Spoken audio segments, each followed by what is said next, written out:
இறைமகன் இயேசு கிறிஸ்துவில் மிகவும் பிரியமான சகோதர சகோதரிகளே, நண்பர்களே, பெற்றோரே, பெரியோரே, குழந்தைகளே, இந்த நாளை ஆண்டவருடைய பாதத்திலே ஒப்பு கொடுப்போமா?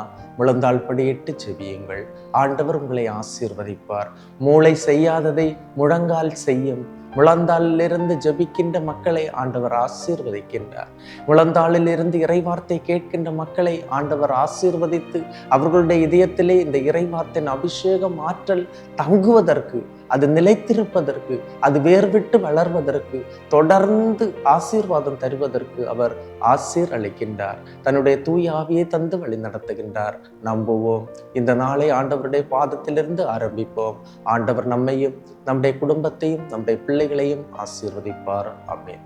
அன்புமிக்கவர்களே, இன்றைய நாளிலே நாம் தியானிப்பதற்காக எடுத்துக்கொண்ட இறைவார்த்தை மத்தேயு எழுதிய நற்செய்தி 16ஆம் அதிகாரம் 24வது இறைவார்த்தை.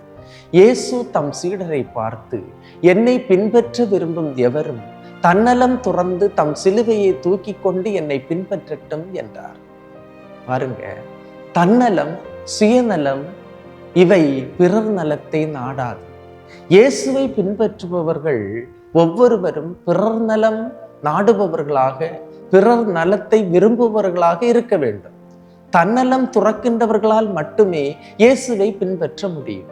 தனது விருப்பு, தனது வெறுப்பு, தனது ஆசாபாசங்கள் போன்றவை இயேசுவிற்காக இழக்கின்ற போது சிலுவையை சுமப்பதற்கான மனநிலை நமக்குள் உருவாகின்றது.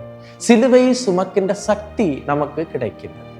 இயேசுவின் வாழ்வு, பணி, சிலுவை மரணம் நமக்கு சொல்லுகின்ற பாடம் என்ன? நமக்கு கற்றுத்தருகின்ற பாடம் என்ன? இயேசு சுயநலத்தோடு வாழ்ந்தவர் அல்ல. மாறாக பிறர் நலனுக்காக தன்னையே முற்றிலும் கையளித்தார். சிலுவையை சுமந்து நம்மை மீட்டார். சிலுவையில் தன்னுடைய இறுதி துளி இரத்தத்தையும் தந்து தன்னலம் சிறிதும் இன்றி நம்மை மீட்ட அந்த தெய்வத்தின் பிள்ளைகளாகிய நாம் இந்த மீட்பின் சிலுவையை இன்று சுமக்க நாம் தகுதியாக்க வேண்டும். நம்மை நாம் தகுதியாக்க வேண்டும் என்றால் இயேசுவை பின்பற்றுகின்றவர்கள் எவரும் தன்னலத்தை துறக்க வேண்டும், பிறர் நலத்தை நாட வேண்டும்.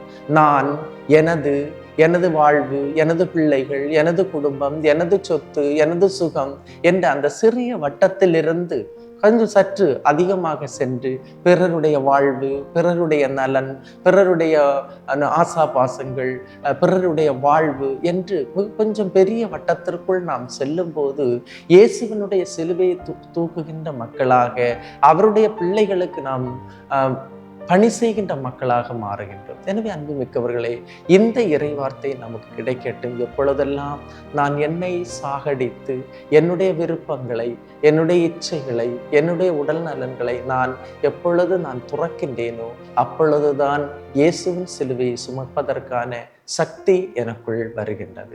இந்த இறைவார்த்தை நம்மை ஆசீர்வதித்து வழிநடத்தட்டும். ஆண்டவர் உங்களை ஆசீர்வதிப்பார். எல்லாம் வல்ல இறைவன், தந்தை, மகன், தூய ஆவியார் உங்களையும் உங்கள் குடும்பத்தையும் நிறைவாய் ஆசீர்வதிப்பாராக. ஆமேன். இயேசுவுக்கே புகழ், இயேசுவுக்கே நன்றி. மரியே வாழ்க.